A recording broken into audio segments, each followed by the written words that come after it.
Hello friends, स्वागत है आपका अपने यूट्यूब चैनल स्टडी विद केवी पर। मैं हूँ आपकी स्टूडेंट केवी और हम यूपीएससीआरटी हिस्ट्री कर रहे हैं, जिसमें हम लेसन 8 फिनिश कर चुके हैं और आज हम लेसन 9 स्टार्ट करेंगे, गुप्त काल। अब देखो, आपने क्या होगा, लोहे से बनी चीज़ें देखी होंगी, जो क्या होता है अक्सर उसमें जंग लग जाता है। लेकिन आज से लगभग 16 साल पहले जो है वो गुप्त वंश के एक शासक द्वारा बनाए गए मेहरौली लौह स्तंभ में जो है वो आज तक जंग नहीं लगा है। इससे क्या मालूम चलता है, इससे ये पता चलता है कि उस काल के उच्च कोटि की धातु ज्ञान का हमें पता चलता है। ठीक है, गुप्त साम्राज्य जो है वो उत्कर्ष काल में हुआ है।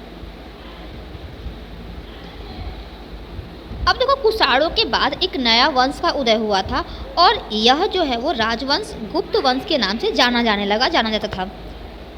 गुप्त साम्राज्य भारत में लगभग 320 ईस्वी पूर्व में स्थापित हुआ और इस राजवंश ने भारत के विशाल भूभाग पर लगभग 200 साल से भी अधिक समय तक शासन किया था। और गुप्त साम्राज्य का विस्तार कैसे हुआ था? गुप्त वंश के शासकों ने दूसरे राज्यों के शासकों के साथ क्या क्या वैवाहिक संबंध बनाने लगे। अच्छे व्यवहार, संधि तथा उन्हें पराजित करने के लिए अपने साम्राज्य का विस्तार किया। गुप्त काल को स्वर्ण युग भी कहते हैं। इस समय जो है वो आंतरिक कानून व्यवस्था तथा कला एवं साहित्य का विकास हुआ था।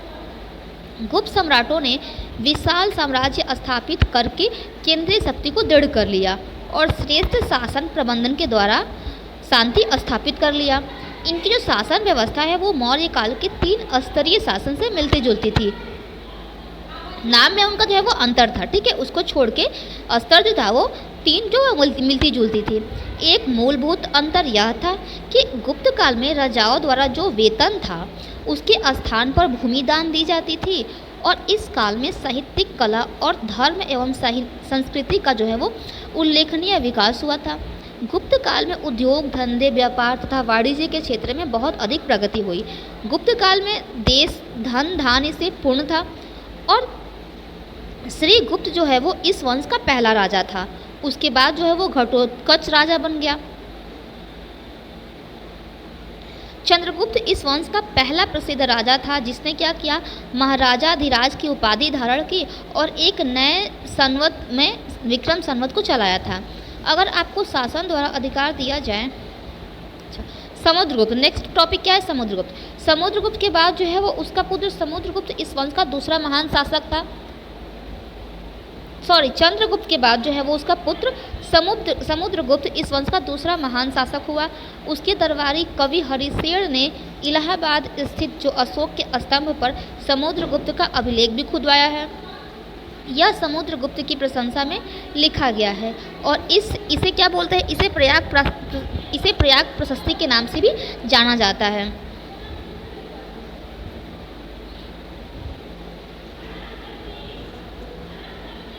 अब देखो, चंद्रगुप्त को जो है वो कभी पराजय का सामना नहीं करना पड़ा।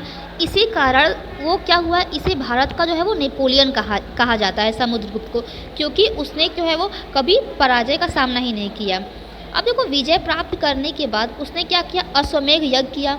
समुद्रगुप्त ने सोने के सिक्के का निर्माण करवाया था, जिसमें अश्वमेध के घोड़े जो है वो उस पर छपे हुए हैं, अंकित हैं। चंद्रगुप्त के बाद जो उसका पुत्र समुद्रगुप्त के बाद उसका जो पुत्र है चंद्रगुप्त, वो द्वितीय राजगद्दी पर बैठा। चंद्रगुप्त द्वितीय ने 400 साल से मालवा व गुजरात में शासन कर रहे शकों को हराया था। इन्होंने क्या किया, विक्रमादित्य की उपाधि भी धारण की है। कुमारगुप्त व स्कंदगुप्त। चंद्रगुप्त विक्रमादित्य के बाद जो क्रमशः कुमारगुप्त व स्कंदगुप्त ही गद्दी पर बैठे।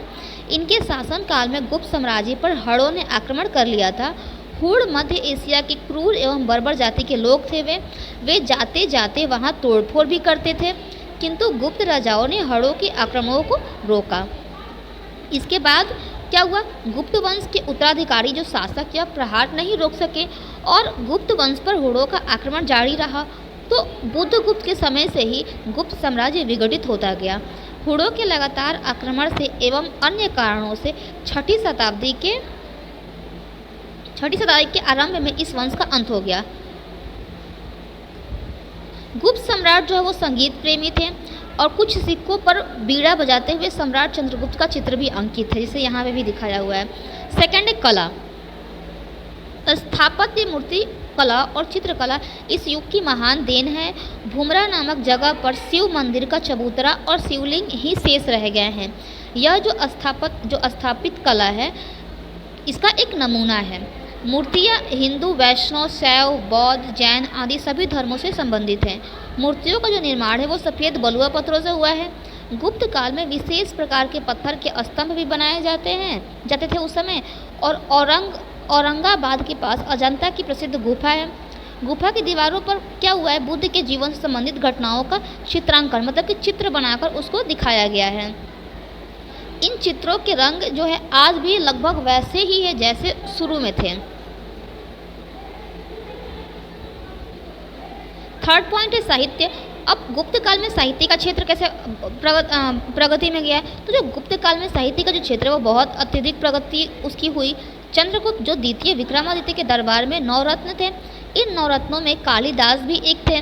कालिदास की जो प्रमुख रचनाएं हैं अभिज्ञान, शाकुंतलम, रघुवंशम, कुमार संभवम है।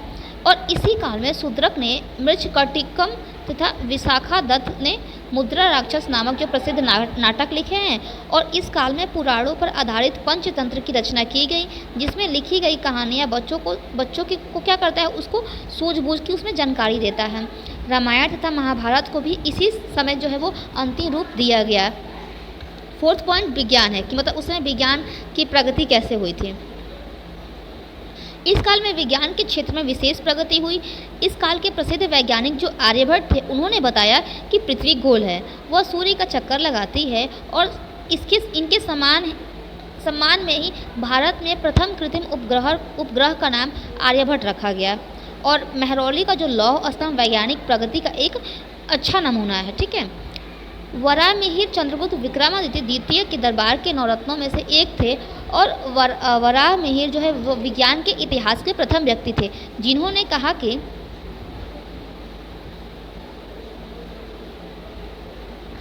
कोई शक्ति ऐसी है जो चीज़ों को ज़मीन के साथ चिपकाए रखती है। आज इसी शक्ति को हम क्या बोलते हैं, ग्रेविटी बोलते हैं, गुरुत्वाकर्षण बोलते हैं।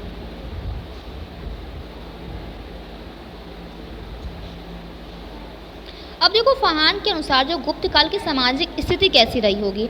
जो विदेशी यात्रा फहान चंद्रगुप्त विक्रमादित्य के समय भारत आया था, उसने लिखा कि जो चंद्रगुप्त विक्रमादित्य का शासन जो है वो बहुत अच्छा था। उसके समय में प्रजा सुखी और धनी भी थे। लोग स्वतंत्रता पूर्वक व्यवसाय भी करते थे और धर्मशाला में भोजन करने की समुचित मतलब अच्छा व्यवस्था भी था। राज्य में चोरी का नाम सुना ही नहीं किसी ने। देश में शांति थी। राजा और प्रजा एक दूसरे के प्रति आदर और सम्मान का भी भाव रखते थे। कर बहुत कम थे, उस समय टैक्स बहुत थे। अपराधियों पर जुर्माना भी लगाया जाता था। किसी को भी मौत की सज़ा नहीं दी जाती थी। फहान ने पाटलिपुत्र में एक विशाल चिकित्सालय देखा था।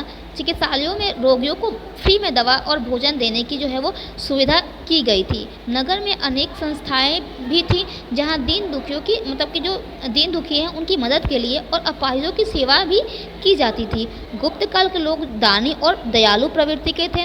गुप्त काल में लोग जो है वो लहसुन, प्याज व शराब का सेवन नहीं करते थे। वे अहिंसक और सत्यवादी थे। तो यहाँ पे आपका चैप्टर जो 9 है वो फिनिश हो चुका है। अगर आपको ये मेरी वीडियो अच्छी लगी है तो आप इसे लाइक कीजिए, अपने दोस्तों के साथ भी शेयर कीजिए और मेरे चैनल को सब्सक्राइब कीजिए। अगर आपको ये वीडियो अच्छी नहीं लगती है तो आप इसे डिसलाइक कर दीजिए और कमेंट सेक्शन में मुझे कमेंट करिए कि आपको इस वीडियो में क्या कमी नज़र आई। मैं उसे क्या करूँगी, इम्प्रूव करने की कोशिश करूँगी। Thank you.